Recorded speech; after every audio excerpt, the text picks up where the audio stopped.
Welcome. I am marketing expert and business coach Melissa Kellogg-Lewick, and this is the Doing Business Like a Woman podcast, where we are exploring and teaching you how women are reinventing the way business is done and money is made to help you create greater impact and financial freedom, one business at a time. Okay. Hello, ladies. Thank you so much for tuning in today. I'm so glad to have you here. And I'm also really glad to have a guest with us today, and I can't wait to introduce her. Frankie Rollins is with us today. She is a client and she is also a really amazing person. And I'm so glad I get to introduce her to all of you because she is a creative dynamo and a literary architect, building a world to welcome people into their own writing practice. After teaching thousands of writers of all ages for over 2 decades, Frankie knows what people need to get their writing done. Who wants to get their writing done, right? All of us. As the founder of the Fifth Brain Collective, she's not just teaching writing, she's beckoning it. Whether it's coaching a writer into their texts, leading vibrant membership meetings, or hosting experimental webinars, she does it with a mix of precision and creative innovation. She's the author of Do You Feel Like Writing? A Creative Guide to Artistic Confidence, The Grief Manuscript, and The Sin Eater, and Other Stories. Frankie understands the transformative power of writing, both for the writer and for their someday readers. So welcome, Frankie. We're so excited to have you here. So excited to be here, doing business like a woman. Yes, yes. Yeah, so Yeah. Frankie and I met at a little conference here in Northern Colorado where we're located.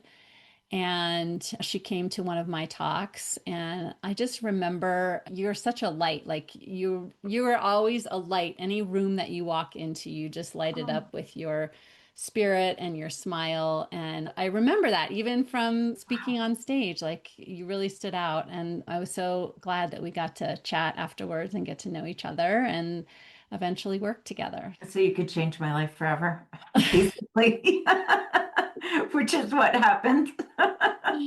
I do. I'm like Hermione in Harry Potter, always raising my hand. I remember raising my hand in your workshop because I was like, "Ah, I want her to know me." Oh. Yeah. Yeah, it was Mhm. fun. It was good. So let's dive into learning a little bit more about you and your work. So, why do you feel it's so important to help other people get their writing done? I have been a reader my whole life, and I am a very broad reader. I read all kinds of things by all kinds of people all over the world. And the more I read, the more my life has developed, my own personal understanding. Like the great goal of reading is essentially it teaches you how you might want to live or not live your life. Mhm. Whatever the book is about, that's what someone is offering for you. Here's a choice, here's a way to think about this. And so I really feel if we don't get the people who want to write or have an idea and want to articulate it, if we don't get their ideas, then they will leave the planet without us ever having that. And it will be a loss.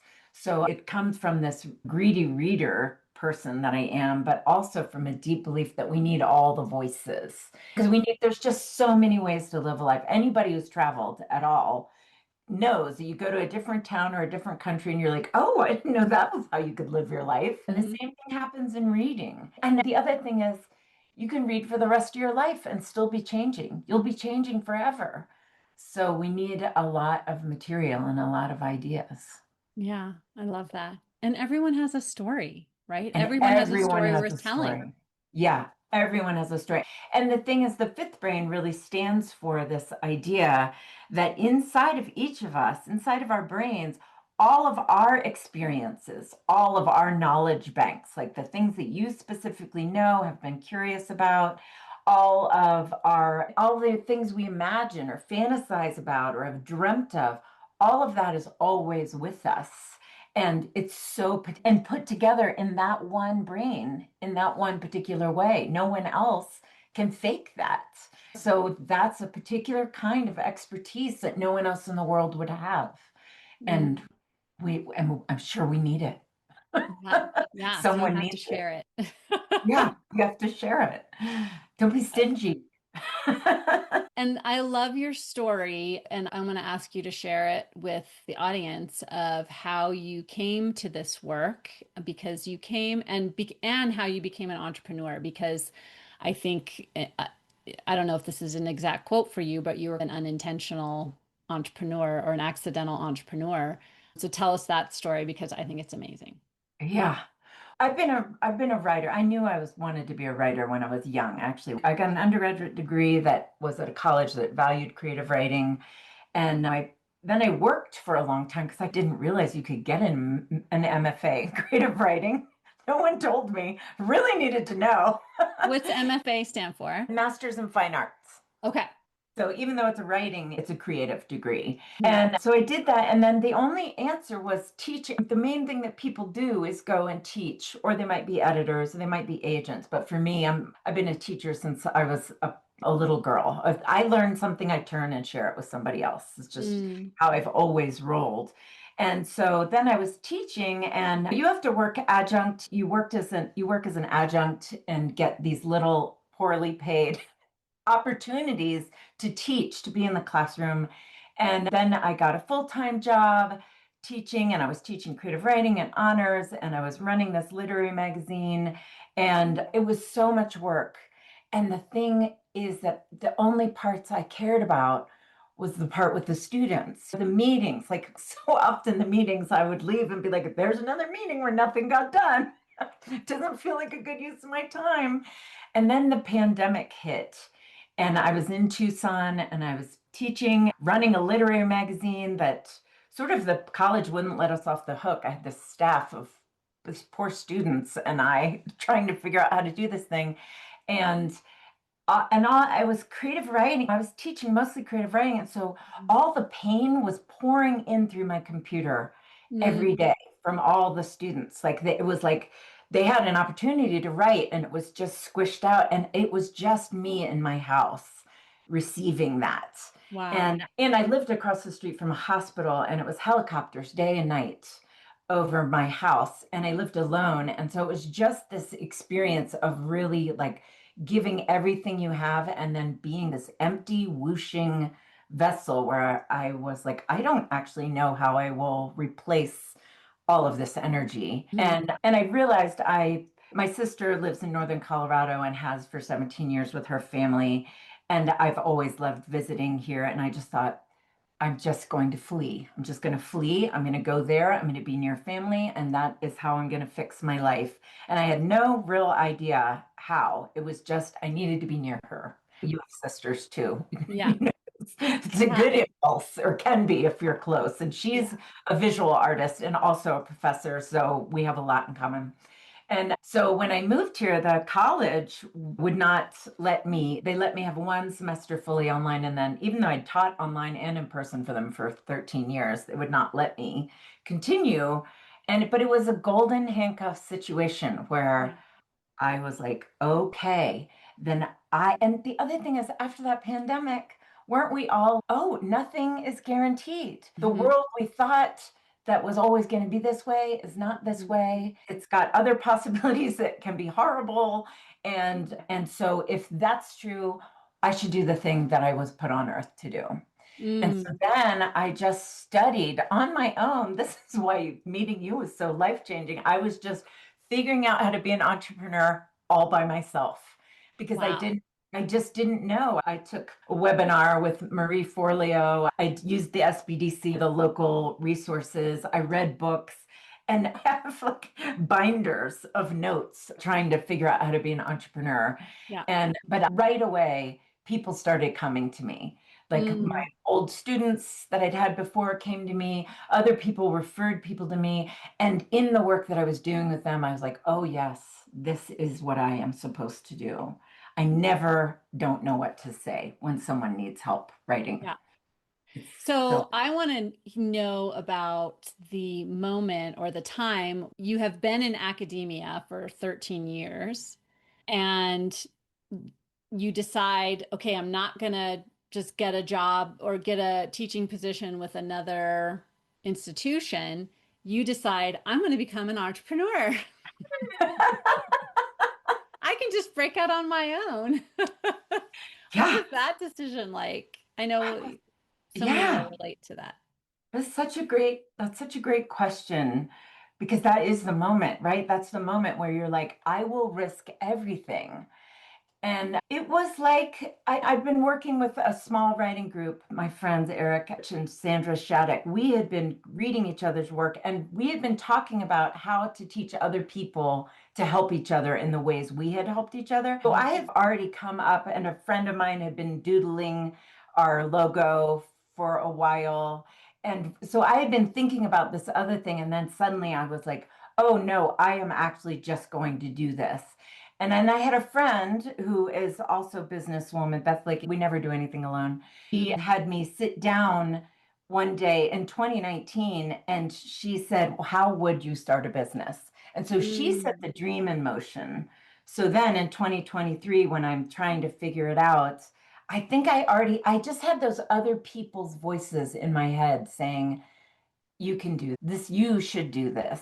And I have this, my friend Kai, who's my designer, Kai DeVolt, made this, you already know. It's like one of the mottos that they would remind me again and again was that you already know what you should be doing. You already know how to do it. You already know that you're here to do it. Yeah. And so it was so interesting because I was so bottomed out.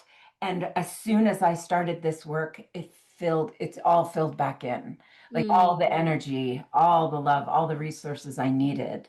So I think it was like this moment of just trusting that I already knew. What a crazy leap. I didn't know. I didn't know how to I do know. it. And it's funny to think back to that past you because the you now, you have so much more confidence around entrepreneurship, but the bravery and the determination, Yeah. and because you didn't know what you know now, but Yeah. yet you still were like, I'm doing it. I'm doing it. Yes, so true.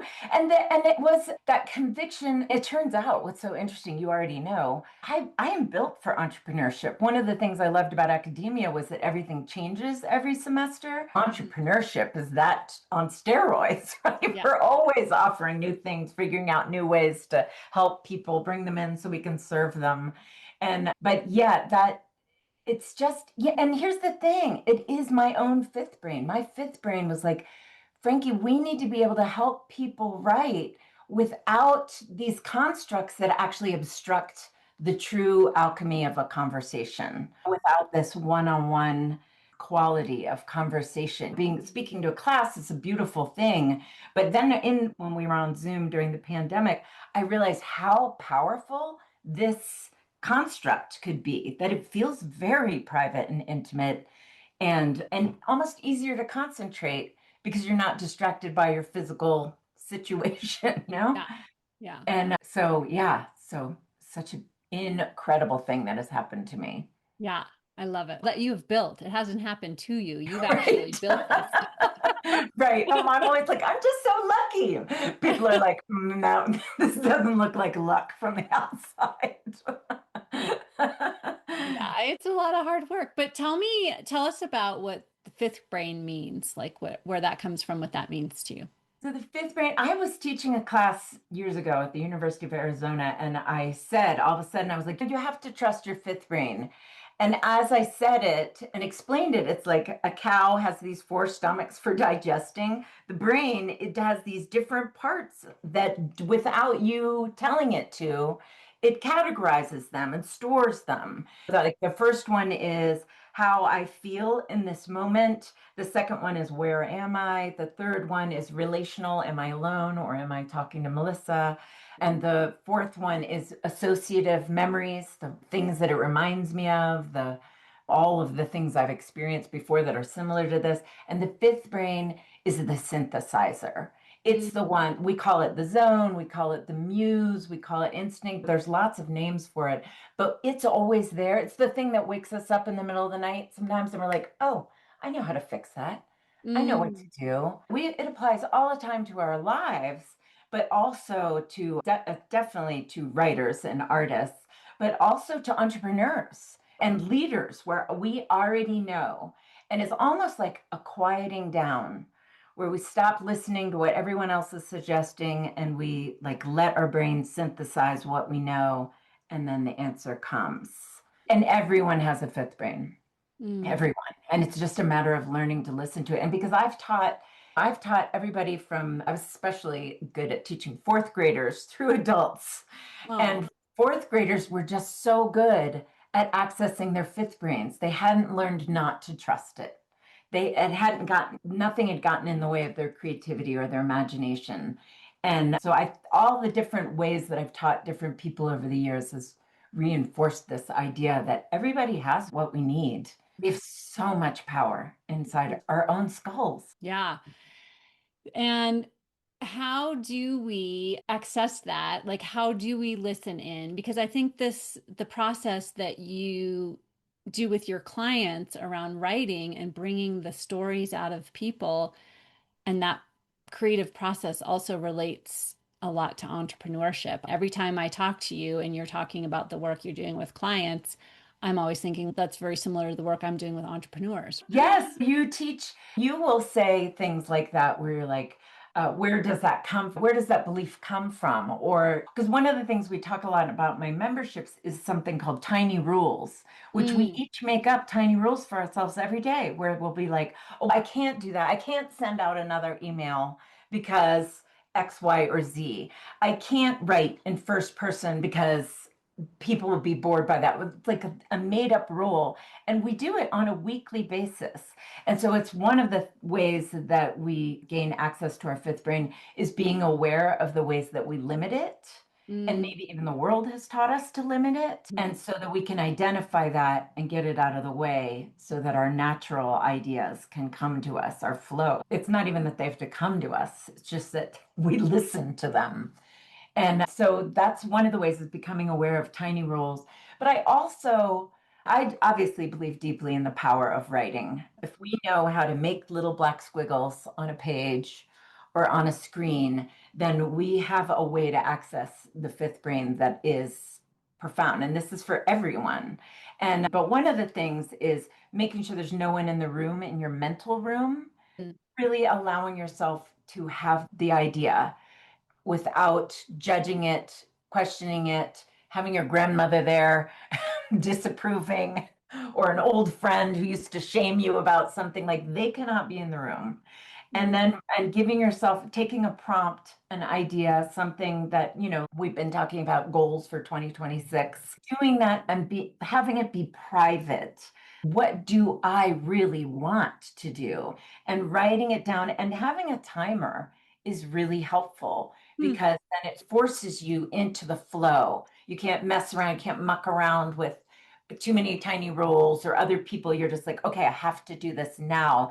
And so it shortcuts the extra second guessing that we do.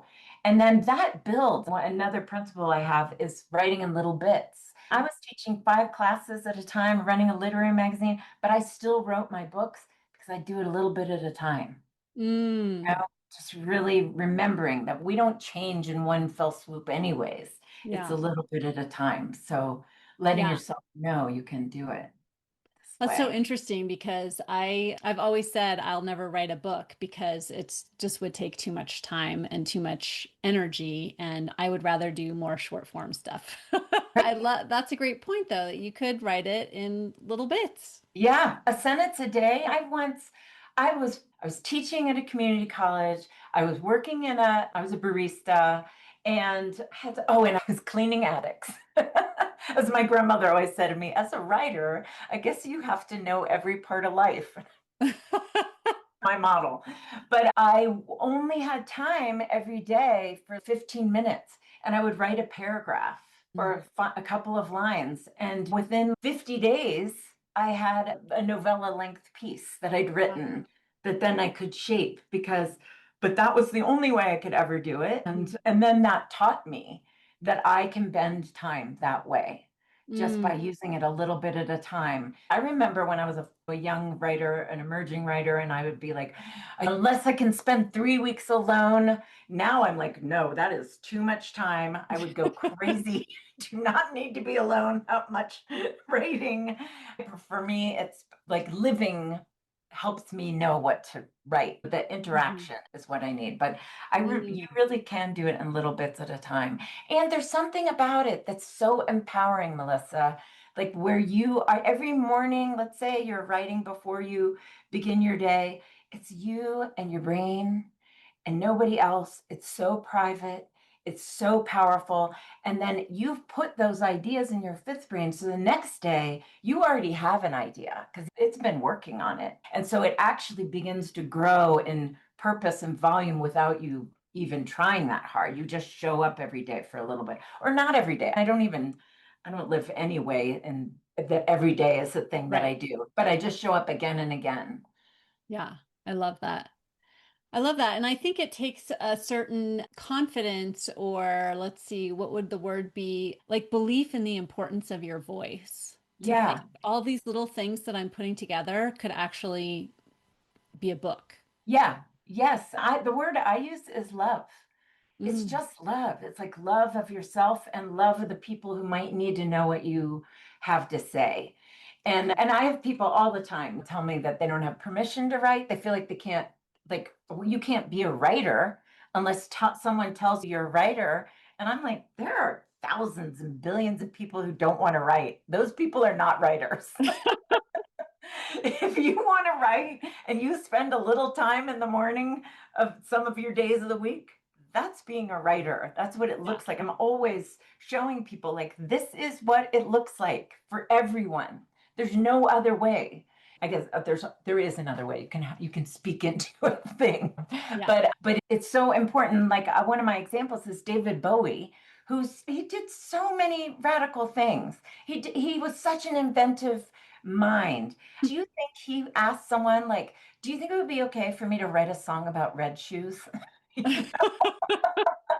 I don't know. I'm worried. Do you think I have permission to write about Right. dancing? I need to get a certification in writing Right. songs Yeah. about We red don't shoes. not for writing. It's like a human right because we have invented this way of articulating ourselves to each other. The Sumerians, they weren't like, would it be okay if I invented a language on this tablet to communicate to other people? It's become commodified, I think, in some Yeah. ways, in this belief system that you have to have a degree or a certification and an editor and an agent. And that is the heart of what I do is let's just get back to the very beginning, the sacred space where our brains get to speak to us. Yeah, and I think that whole model of academia and that we need to have some blessing from the outside Yeah. is what has created the wedge between us and our fifth brain, right? Because we Yes. think unless someone from outside blesses me, gives me a piece of paper I can hang on the wall, then I'm not good enough yet to think of myself as that or to listen to the call to write. Yeah. And it misrepresents the true value of writing for the writer. The way that you can learn from yourself and learn what you know and see the power of your own instincts and your own brain and your own experiences. It's really undercuts the deep heart of writing, of the power of writing. We're humans. Like you never see a wolf out there writing down their thoughts. It's a human thing. And so that's what I really want people to be moved back into their claim of that they can do that, that it's Mhm. powerful. And my life has been changed by books. Yeah. I almost feel like I'm made by books Mhm. because I would, even when I was a little girl, just reading them and being like, huh, that is scary. What would I do when the dragon comes or Yeah. whatever? Yeah. Yeah. Yeah. I love that. And I love that's really the revolution that you are leading. Yeah. Yeah. To bring writers back to themselves. Yes. And it is such a revolution. It's really interesting. There's a lot of pushback where people want it to be, they want it to hurt. They want a writing, like a critique group. I've had people come to me and say the other people they don't like my work or they're not helping me because nobody's been mean to me. And I'm like, just that mindset Yeah. is so cruel and wrong-headed. And I have so many people who are wounded who come to me. They've been wounded by sixth grade teachers, they've been wounded by professors, they've been wounded by their high school teachers, who people who say, you're no good at this, you will never be good at this. And that is, it's just such a falsehood. It's actually a refusal on that teacher's behalf to teach them anymore, or to figure out what they need, or to be like, I'm obviously not the person who can teach you. Let me get you help from someone else. But to instead shut a door on a mind, like this, that is my revolution, is to open the doors on the minds. Yeah. Yeah. Yeah. I love that. And that's similar to what we run into in entrepreneurship too, Yes. of not believing that we can figure it out, that we can do it, that we can ever start a business and make money at it and make money at something we really love doing, Right. right? Yes. Yes. You've taught me so much about that. And it is love. It's again service. We're especially in coaching, we love to serve and help. But you can't imagine telling a woman who comes to you with a business idea, that's never going to work. I know. And instead, you'll help. I'll have ideas because, of course, I'm such still new. And I'll have ideas, and maybe it's too big or too crazy. And you'll just be like, let's look at this. Let's look at how you came to that and how we could shape it so it feels more doable for you all the time. And it's the tiny rules, and it is that belief that you have what it takes, and then you can learn. I have loved being an entrepreneur because I really do believe now. You taught me this, that there's no ceiling. We can help make money when we need to. We can help our businesses by adding an offering or doing a push for something, and we can keep growing it. We can figure out a way to help more people. There's just so many possibilities. It's like it's little bits at a time. Same. Yeah. So tell me about how your some of your biggest challenges in becoming an entrepreneur, because I see so many parallels every time I hear you talk about this, like between writing and becoming an entrepreneur, right? Yes. And the Yeah. creativity that it takes to do both. And to talk Yeah. about some of your challenges and how you've overcome them in entrepreneurship. I think my number one challenge was mindset, which we talk about a lot. And that's what I guess what we're talking about, all of this. But where I was a kid, I was a joint custody kid, and then I've been an artist my whole life. And so something my friend calls poverty paradigm, that's a mindset. You're like, I was always so proud of myself for living on a shoestring budget. I've always been so proud of myself for figuring it out no matter what. But I was always living within this belief system that there was only so much money that could ever be made or that I could ever make. And it has taken, I feel like, especially the work I've been doing with you, it's like we're always chiseling away at this giant, and I know it's Michelangelo, there's shapes in there that are going to surprise me, but I really have to be on it. And another new revelation that I had from Dr. Kathy Shure, that this webinar that you and I attend, or this workshop we attended recently, where that you have to change 80% of yourself in terms of how you think about money to become a new kind of money person, a new kind of a person who can bring in abundance. And that idea has blown my mind. And it's also true in, I think, in writing. It's like not letting all those editors in your brain. It's true in entrepreneurship, not letting the naysayers or the people who are jealous of your freedom or fearful for you. Oh God, are you gonna bottom out? What's gonna happen? Yeah. And you develop a part in yourself where you don't listen to those things. You listen to the possibilities instead. Constantly turn yourself from the doubting, dark, scary, fearful ways of thinking about failure to what if I spent all my time thinking about the love and helping people and the abundance I could bring to their lives and to my own life. And it is divine. Like Yeah. my life is happier. It's so much happier. Yeah. And it takes practice. It's very hard work, but you can feel yourself, especially as you're moving into your CEO self. I feel like I keep imagining the next version of me, the next Frankie. She's bigger, and then I have to step in her, and it's kind of uncomfortable. But you just keep doing it.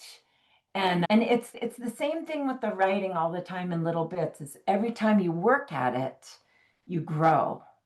Mm, And one of my goals in life is to have wisdom before I die. And this seems like what entrepreneurship and writing, they are ways to gather wisdom about our human condition, about people, about what people need, about how we can help them.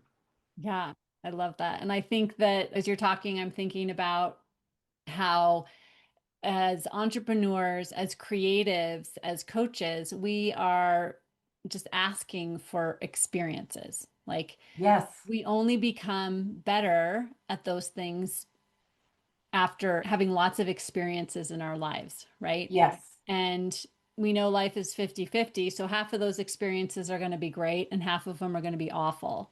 yeah. But it's in those experiences that we do grow in that wisdom. And Mm. so we're just asking for it. Bring it on.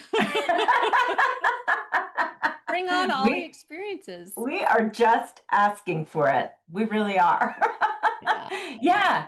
Yeah, and it's this fullness. There's a fullness of life. I remember Yeah. being in those meetings, and maybe you in that in your money life in the big city, the meetings that you're having where it's about drama and it's about interpersonal, like people not liking each other, like it gets bogged down instead of what is of essence here?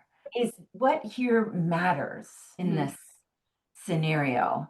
And I think being an entrepreneur allows you more space and time to be working on that because you're always helping other people, figuring out how to serve other people or share or uplift them. Yeah. It Yeah. forces you to keep getting creative about it. Yeah. I love that. And so, on the subject of creativity, how would you say, and I know you have a new project that you're working on for 2026 around creativity and leadership, and I think it's so perfect for entrepreneurs. And tell me a little bit more about that. Yes, I spend so much time with entrepreneurs and I spend as much time as I do with writers essentially because I do. Another thing about entrepreneurship is that it's such a constant learning and you need other people. And so I've been thinking about how to apply the fifth green to leadership because it's like whether you're leading yourself through a text you're writing or you're leading your people or leading your business, you have to be connected to your own brain and know it. So I've been working on offering this workshop called Lead from Your Fifth Brain, a workshop on identity and inner story. Mm, And so that we can, and what I do is I lead people through some prompts so that they see the through lines in their personality that have been there since they were young. hmm, That's part of it. And how, of course, we use these things in different ways and we change a lot in a lifetime, but there are essential qualities. And so it helps you find those through lines. It also shows you obstacles you've already gotten over, that you've already come through. And mhm, that reinforces the remembrance that that surviving is something you've already done. And then also clarifying your ideas. So you're looking back and you're looking at the blockages, and then you're also looking at, and what do I have to offer? What do mhm, I want to offer? Who do I want to be? Like one of the things that I really love in my business is I have a couple of people I work with who help me with fifth brain things. And I'm like, it is a rule of good intention in my realm, as the leader I am, we operate under a rule of good intention. Like I mhm, wouldn't hire you if you didn't have good intentions. But it's also, one person said to me, it's such a relief because then if I make a mistake, I'm just being human.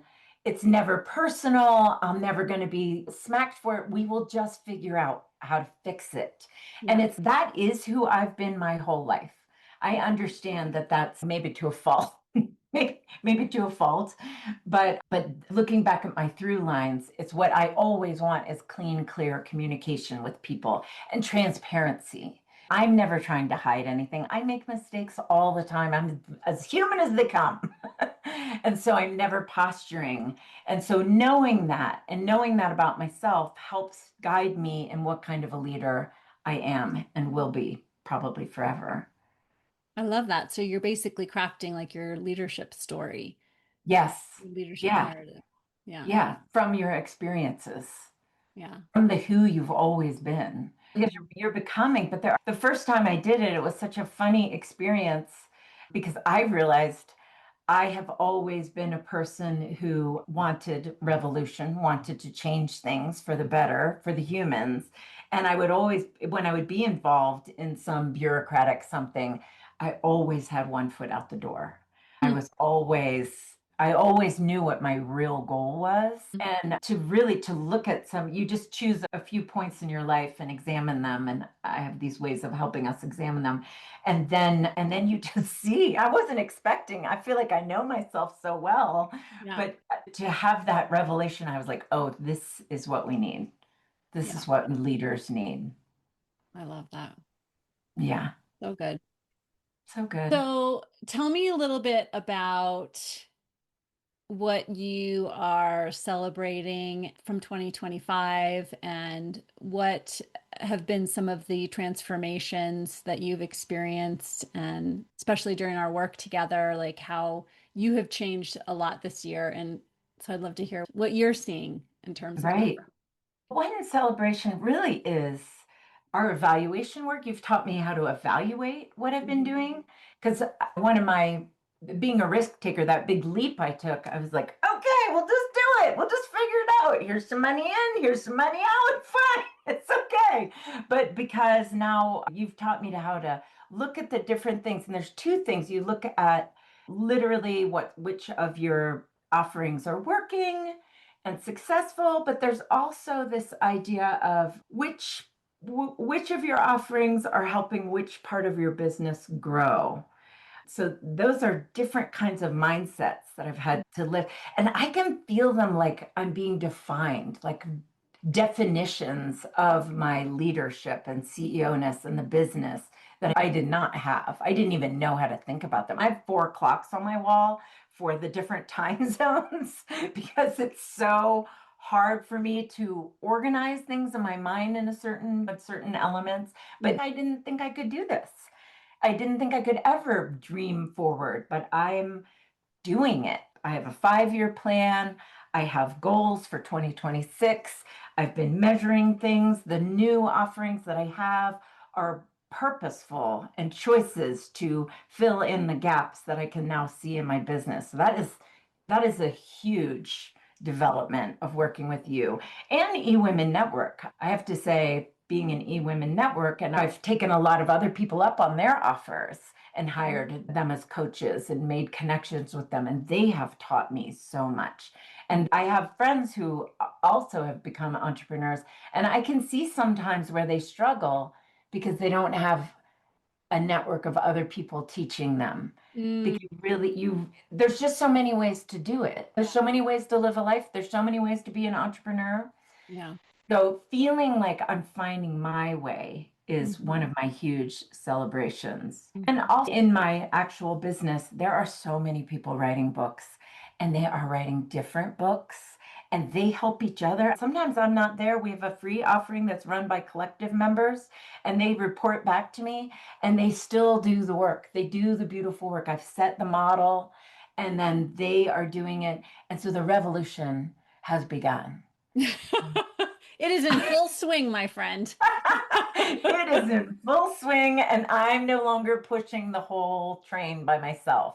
I There's love a that. lot of us doing it together, That's and so it's profound to see people writing the things and then getting to I'm at the crux of civilization in a way or of development, human development, because I get to creation. see their big ideas start shaping into the books. And there's different, like I have poets and nonfiction writers and fiction writers.